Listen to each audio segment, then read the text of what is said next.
शहरवासियों और आसपास के राज्यों के लोगों के लिए मंगलवार का दिन खास रहा। चंडीगढ़ ट्रांसपोर्ट अंडरटेकिंग की ओर से खरीदी गई 60 नई बसें सड़कों पर दौड़ने के लिए तैयार हैं।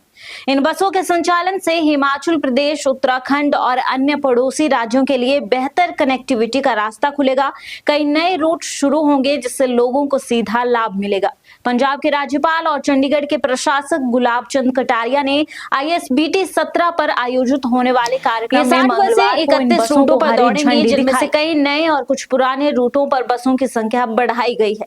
इन रूटों पर ट्रायल रन सफल रहा। CTU ने इन नई AC बसों को विशेष रूप से लॉन्ग रूट की मांग को ध्यान में रखते हुए तैयार कराया है। इन बसों में आधुनिक AC सिस्टम, आरामदायक सीटें और मोबाइल चार्जिंग पोर्ट जैसी सुविधाएं उपलब्ध होंगी। इसके अलावा हर बस में GPS ट्रैकिंग सिस्टम भी लगाया गया है, जिससे यात्रियों को बसों की लोकेशन की रियल टाइम जानकारी मिल सकेगी। चंडीगढ़ ट्रांसपोर्ट ने एक तरह से CTU जिसको कहते हैं, उसके बेड़े में आज 60 बसों की और इजाफा किया है। वैसे इसके पहले भी अब मिलाकर के हमारे को 684 टोटल बेड़ा जो है वो हो जाएगा। इससे कारण से जो आसपास के स्टेट में हमारी गाड़ियां जाती है उसमें भी इजाफा होगा, यहाँ के लोकल में भी इजाफा। ये सारी की सारी एक तरह से डीजल बेस है। हम कोशिश कर रहे हैं कि डीजल बेस से हट करके कम से कम चंडीगढ़ में हमारी सारी बसें वो इलेक्ट्रिक बसें आए। 80 बसें इस बार हमने लगा दी। उसके कारण से हमको लगभग 29-30 लाख लीटर जो है ना वो डीजल बच रहा है।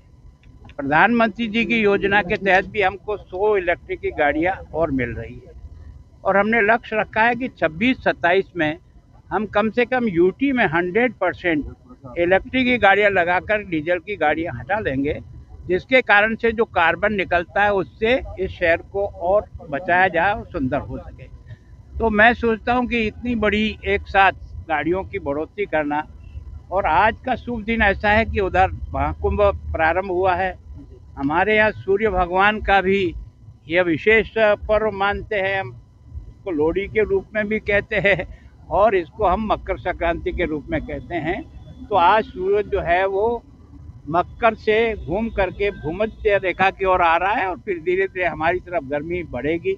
तो जितनी गर्मी बढ़ती, मौसम चेंज होता है, आदमी को काम करने की क्षमता और समय ज़्यादा मिलता है, दिन बड़े होते हैं। तो मैं सोचता हूँ प्रकृति के इस त्यौहार के दिन और कुंभ, जो मैं सोचता हूँ ऐसा कुंभ जो 144 साल के बाद इस शुभ अवसर पे आ रहा है, उस पर इसकी शुरुआत होना निश्चित रूप से प्रभु की कृपा ही मानता हूँ जो हमने की है। प्रभु हमको सुरक्षित रखे, अच्छा रहे, हमारा स्टाफ अच्छी प्रकार से व्यवहार करे, और जिस यात्री के लिए हमने सुविधा जुटाई है वो यात्री सब्सक्राइब करें आज प्रकाश TV और बेल आइकन दबाना ना भूलें।